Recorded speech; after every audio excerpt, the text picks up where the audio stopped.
ज्येष्ठ माह की विनायक चतुर्थी व्रत कथा। हिंदू धर्म में भगवान श्री गणेश की पूजा और व्रत रखने का बहुत ही अधिक महत्व है। विनायक चतुर्थी पर भगवान श्री गणेश की पूजा अर्चना करने से जीवन के सभी संकटों का नाश होता है। ज्येष्ठ माह की विनायक चतुर्थी का व्रत ज्येष्ठ माह के शुक्ल पक्ष की चतुर्थी तिथि को रखा जाएगा। हर महीने शुक्ल पक्ष की चतुर्थी तिथि को विनायक चतुर्थी का व्रत रखा जाता है तथा कृष्ण पक्ष की चतुर्थी तिथि को संकष्टी श्री गणेश चतुर्थी का व्रत रखा जाता है। इस दिन प्रथम पूज्य श्री गणपति जी की पूजा करने का विधान है। हिंदू धर्म में श्री गणेश जी को चतुर्थी तिथि का स्वामी माना गया है। इन्हें ज्ञान, बुद्धि, समृद्धि और सौभाग्य का देवता भी कहा जाता है।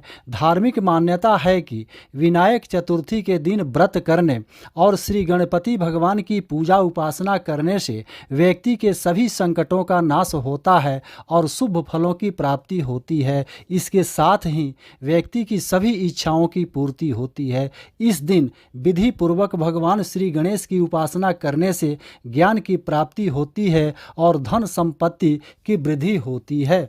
अब आइए विस्तार से सुनते हैं ज्येष्ठ शुक्ल पक्ष की विनायक चतुर्थी व्रत कथा। चतुर्थी तिथि भगवान श्री गणेश की तिथि मानी गई है। धर्मशास्त्रों के अनुसार अमावस्या के बाद आने वाली शुक्ल पक्ष की चतुर्थी को विनायक चतुर्थी के नाम से जाना जाता है। इस दिन भगवान श्री गणेश की पूजा दोपहर मध्याह्न काल में की जाती है। गणेश जी को विघ्नहर्ता भी कहा जाता है। वे सभी दुख और कष्टों को हरने वाले देवता हैं। इसलिए भगवान गणेश को प्रसन्न करने के लिए विनायक चतुर्थी का व्रत किया जाता है। विनायक चतुर्थी व्रत कथा के अनुसार एक समय की बात है, भगवान शिव और माता पार्वती नर्मदा नदी के निकट बैठे थे। तब माता पार्वती ने भगवान शंकर से समय व्यतीत करने के लिए चौपड़ खेलने को कहा। भगवान शिव भी चौपड़ खेलने को तैयार हो गए, परंतु इस खेल में हार जीत का फैसला कौन करेगा, यह प्रश्न उठा।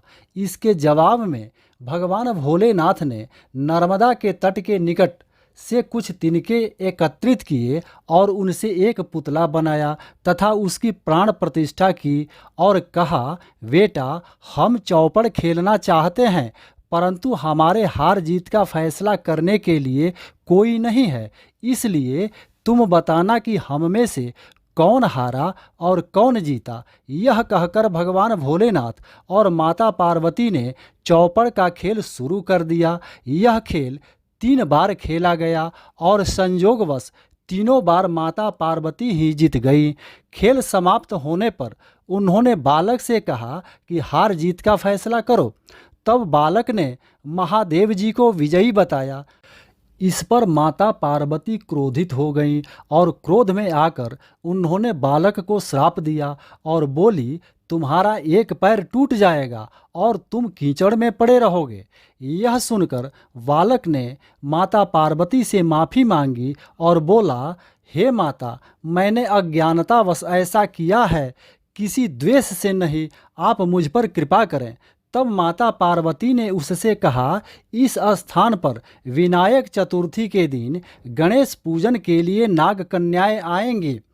उनके कहे अनुसार तुम भी श्री गणेश का पूजन करना। ऐसा करने से तुम मुझे प्राप्त करोगे और मेरा आशीर्वाद तुम्हें मिलेगा। ऐसा कहकर माता पार्वती भगवान भोलेनाथ के साथ कैलाश पर्वत पर चली गईं। 1 वर्ष बाद उसी स्थान पर नाग कन्याएं आईं और उसने श्री गणेश की व्रत की विधि बताई। उस बालक ने 21 दिनों तक लगातार श्री गणेश जी का व्रत किया, जिससे प्रसन्न होकर उन्होंने बालक को मनोवांछित वर मांगने को कहा। बालक ने कहा, हे विनायक, मुझे इतनी शक्ति दे दीजिए कि मैं अपने पैरों से चलकर अपने माता पिता के पास पहुंच जाऊं। बालक को यह वचन देकर विघ्नहर्ता श्री गणेश जी अंतर्ध्यान हो गए। उसके बाद बालक कैलाश पर्वत पर पहुंच गया और वहां पहुंचने की सारी कथा उसने महादेव जी को सुना दी।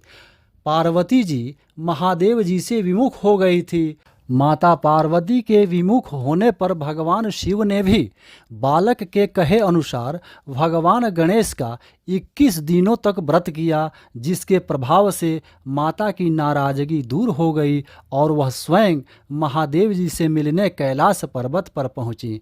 वहां पहुंचकर उन्होंने शिव जी से पूछा, आपने ऐसा कौन सा उपाय किया जिसके फलस्वरूप मैं आपके पास आ गई। तब बाबा भोलेनाथ ने विनायक चतुर्थी का इतिहास उन्हें बताया। माता पार्वती से कार्तिकेय जी रुष्ट होकर चले गए थे। तब माता पार्वती ने भी 21 दिनों तक विघ्नहर्ता श्री गणेश जी का व्रत किया।